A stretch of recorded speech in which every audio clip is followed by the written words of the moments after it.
बिस्मिल्लाहिर्रहमानिर्रहीम। अस्सलाम वालेकुम व्यूअर्स, क्या हाल है, कैसे हैं आप सब लोग। उम्मीद है कि आप सब लोग ठीक होंगे।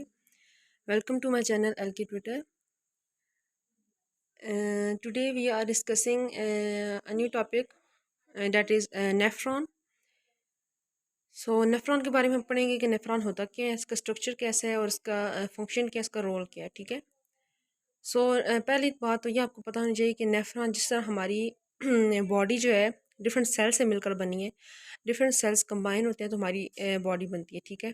टिश्यूज बनते हैं, वो मतलब ऑर्गन सिस्टम बनता है, पूरी बॉडी ऑन द होल बन जाती है।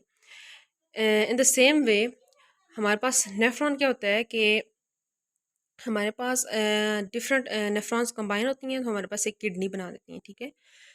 इसकी डेफिनेशन देखते हैं। Structure and function unit in human kidney. ठीक है। मेन रोल प्ले कर रहा है। ठीक है। किडनी का मतलब स्ट्रक्चर भी बना रही हैं नेफ्रॉन्स और साथ में उसका फंक्शन भी प्ले कर रही हैं। तो नेफ्रॉन को हम क्या कह सकते हैं कि वो बेसिक यूनिट है किडनी की। मतलब किडनी किससे बनी है? नेफ्रॉन से। अच्छा, अगर हम बात करें एक किडनी की तो वन किडनी जो होती है वो उसके अंदर कितनी नेफ्रॉन्स होती हैं? 1 मिलियन नेफ्रॉन्स होती हैं। ठीक है। अब देखिए हमारे पास हम किडनी के फंक्शन देखते हैं तो उसका फंक्शन देखते हैं कि वो फिल्ट्रेशन करती है। ठीक है। किडनी का काम होता है फिल्टर करना और हमारे पास यूरिन की फॉर्मेशन होती है। ठीक है। तो हम देखेंगे कि नेफ्रॉन, अब जाहिर सी बात है जो नेफ्रॉन है, अब हमारे सारे फंक्शन हमारे सेल के अंदर हो रहे होते हैं। ठीक है। मेटाबॉलिज्म हो गई, रेस्पिरेशन हो गई। प्लांट्स की बात करें, प्लांट सेल की, तो वहाँ पे फोटोसिंथेसिस हो रही होती है। तो द सेम वे हमारे पास नेफ्रॉन के अंदर ये सारे प्रोसेस फिल्ट्रेशन हो रही होती है, रीअब्जॉर्प्शन हो रही होती है न्यूट्रिएंट्स वगैरह की। ठीक है। तो अगर हम इसके स्ट्रक्चर को देखें, अभी स्ट्रक्चर को देखेंगे, उनका फंक्शन क्या है, तो हमें किडनी का भी फंक्शन समझ आ जाएगा। पहला पार्ट, इसकी मेजर 3 पार्ट हैं। जो फर्स्ट पार्ट है that is called the renal capsule, renal corpuscle. ठीक है। रेनल कार्पसल हमारे पास क्या है? एक इनिशियल फिल्टरिंग कंपोनेंट है। ठीक है। जो कि फिल्ट्रेशन में हेल्प आउट करेगा। अच्छा, इसके 2 पार्ट्स हैं मेजर। ठीक है। Bowman's capsule and glomerulus. Renal capsule के 2 पार्ट्स हैं, Bowman's capsule and glomerulus. Bowman's capsule हमारे पास क्या है? एक नेफ्रॉन हमारे पास एक्सपेंड होती है। ठीक है। और एक कप शेप स्ट्रक्चर बनाती है जिसे कहते हैं बोमेंस कैप्सूल। ठीक है। एक कप शेप स्ट्रक्चर होता है, डबल वॉल्ड होता है, ये भी याद रखें। और इसके अंदर जो सेल्स होते हैं, ठीक है, जो कि इसको कवर कर रहे थे, that is called the podocytes. ठीक है। इसको कहते हैं पोडोसाइट्स उन सेल को। ग्लूमिरोलस की बात करते हैं, the second part of renal corpuscle, that is called glomerulus. Glomerulus जो होता है उसे कहते हैं कि बोमेंस कैप्सूल जो होता है वो कंटेन करता है ग्रुप ऑफ कैपिलरीज।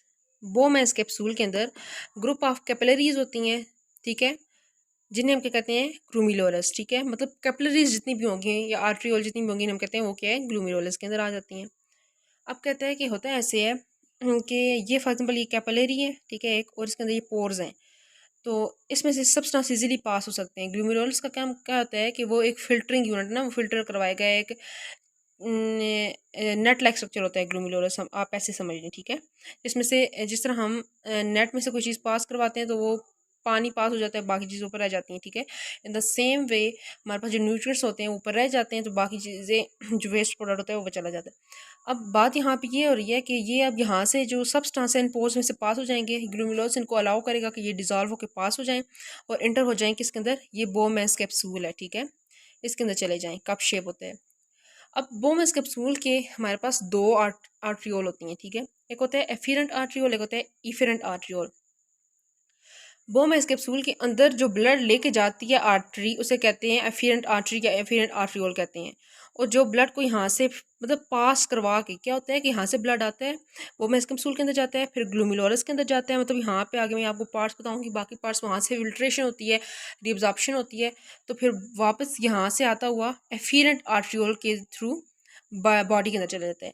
और वो जो ब्लड होता है जो बॉडी बॉडी के अंदर जाता है, ठीक है, एफिरेंट आर्ट्रियोल के through, that blood is purified blood. ठीक है। वो बिल्कुल प्योरीफाई हो जाता है। ठीक है। मतलब फिल्ट्रेशन हो चुकी होती है उससे वेस्ट वगैरह निकल चुका होता है, इसलिए वो हमारे पास प्योरीफाई फॉर्म में होता है। The second part of nephron date is called the renal tubule.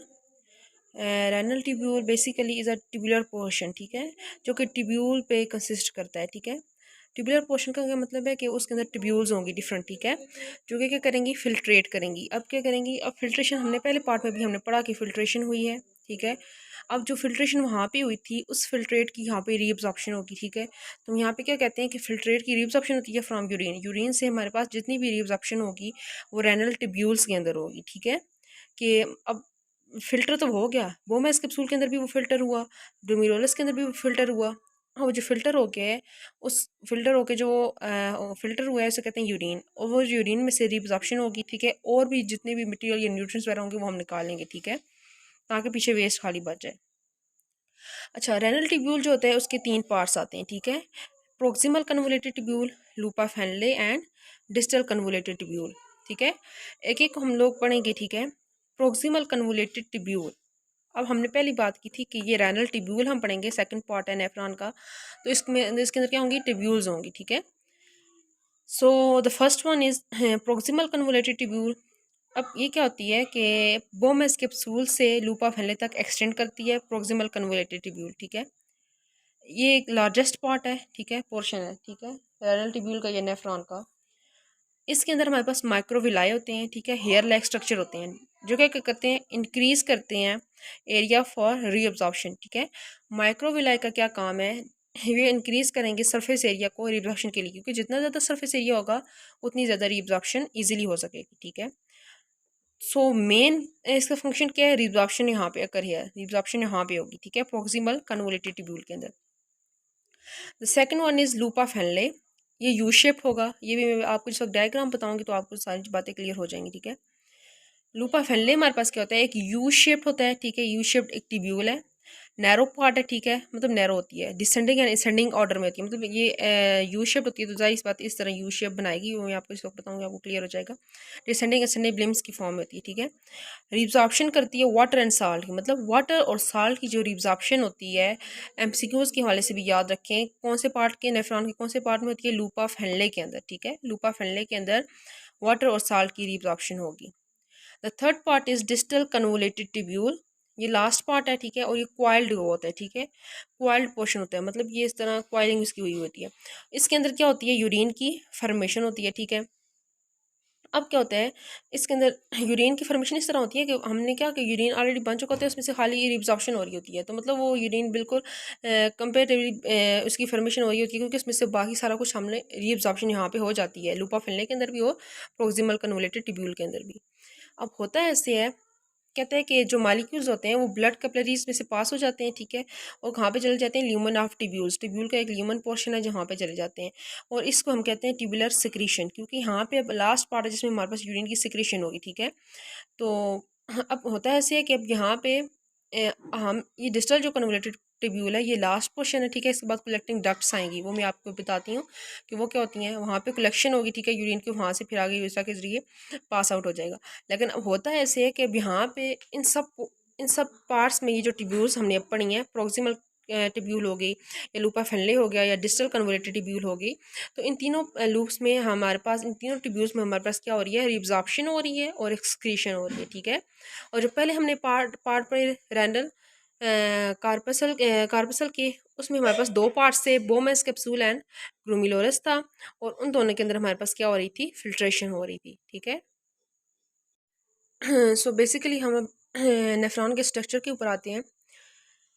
हमने बात की थी पहले रैनल कार्पसल की बात की थी, जिसमें दो पार्ट्स हमने पढ़े थे, बोमेस कैप्सूल एंड ग्लोमेरुलस।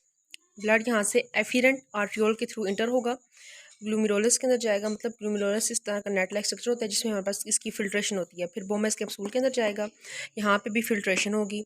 नेक्स्ट इधर आएगा प्रोक्सिमल कन्वोलेटेड ट्यूब्यूल के अंदर, ठीक है, यहाँ पे हमारे पास क्या होगी, इसकी रिअब्जॉर्प्शन होगी, लूपा फैनले के अंदर भी ब्लड की रिअब्जॉर्प्शन होगी, डिस्टल कन्वोलेटेड ट्यूब्यूल के अंदर भी रिअब्जॉर्प्शन होगी। यहाँ से रिअब्जॉर्प्शन कंप्लीट होगी, यहाँ पे ये कलेक्टिंग डक्ट्स आ जाती हैं, ठीक है, जो कलेक्ट करेंगी इस ब्लड को जो फिल्टर हो गया है। अच्छा, इनका साथ में एक और काम भी होता है कलेक्टिंग डक्ट का, ये क्या करती हैं, डिलीवर करती हैं यूरिन को टू द रेनल पेल्विस, ठीक है। रेनल पेल्विस जो है हमारे पास एक पार्ट है किडनी का, ठीक है, एक होता है रेनल मेड्यूला, एक होता है रेनल पेल्विस। इससे आगे फिर वो urinal bladder, urethra, urinal bladder इस तरफ डिलीवर किया जाता है यूरिन, ठीक है।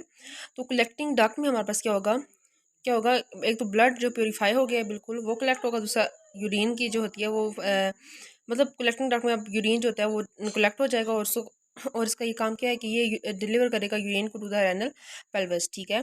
यहाँ पे सारी ब्लड की रीअब्जॉर्प्शन हो गई, फिल्ट्रेशन हो गई। यहाँ पे जो ब्लड, अब वहाँ से ब्लड वापस जाएगा, ठीक है। और यहाँ पे ये एफिरेंट आर्ट्रियोल है, यहाँ से वो बाहर चला जाएगा ब्लड, ठीक है, बॉडी के अंदर। अब यहाँ से जो ब्लड वापस जाएगा बॉडी के अंदर, that is in the purified form, ठीक है, वो प्योरीफाइड फॉर्म में होगा, ठीक है, और वो प्योरीफिकेशन हो चुकी होगी। सो आपको भी समझ आ गई होगी कि बेसिक फंक्शन क्या है। ये पूरा ऑन द होल एक नेफ्रॉन है, ठीक है, ये एक नेफ्रॉन है। तो मिलियन ऑफ नेफ्रॉन हमारे पास होती हैं, ठीक है, एक किडनी के अंदर, ठीक है। तो आप खुद हिसाब लगा लें, तो फिर इतनी फिल्ट्रेशन, इतनी रिब्जॉर्प्शन होती है हमारे ब्लड की, और तब हमारे अंदर जो ब्लड रहता है वो इस फॉर्म में होता है, और जो बाकी जो वेस्ट प्रोडक्ट है वो निकल जाता है, वेस्ट मटेरियल, ठीक है। तो अब आपको समझ आ रही हो रही कि किस तरह हमारे पास किडनी के फंक्शन क्या है। किडनी का मेन फंक्शन क्या है कि वो फिल्ट्रेशन कर रहा होता है, रिब्जॉर्प्शन कर रहा होता है। सो वो किसके थ्रू कर होता है, वो ये बेसिक यूनिट है, ठीक है। नेफ्रॉन एक बेसिक यूनिट है जिसके थ्रू हमारे पास फिल्ट्रेशन भी हो रही होती है, और रिब्जॉर्प्शन भी, साल्ट की हो गई, वाटर और न्यूट्रिएंट्स वगैरह की जो रिब्जॉर्प्शन होती है वो भी हो रही होती है। So this is all about today. इतना कुछ ही था। इसमें आपको कोई भी इशू हो, कोई प्रॉब्लम हो, तो आप लोग पूछ सकते हैं, कमेंट बॉक्स में क्वेश्चन कर सकते हैं। अगर आपको वीडियो अच्छी लगे तो चैनल को सब्सक्राइब करें, ठीक है, और अपने फ्रेंड्स के साथ शेयर करें। चैनल को सब्सक्राइब करेंगे तो आपको नोटिफिकेशन मिलती रहेगी हर मेरी वीडियो की। और अगर आपको कोई टॉपिक जो आपको समझ नहीं आया वो भी आप कमेंट बॉक्स में लिख सकते हैं, ताकि मैं उसके ऊपर भी वीडियो बना लूँगी। सो ये जो टॉपिक था ये बेसिकली किडनी के ऊपर था, वो भी मैं एक लेक्चर दूंगी किडनी के ऊपर भी, कि किडनी का बेसिक स्ट्रक्चर क्या है क्या नहीं, और नेफ्रॉन्स के आगे टाइप्स भी हैं, वो भी मैं इंशाल्लाह बताऊंगी आपको। सो आज तक का यही था। Thank you so much. अल्लाह हाफिज़।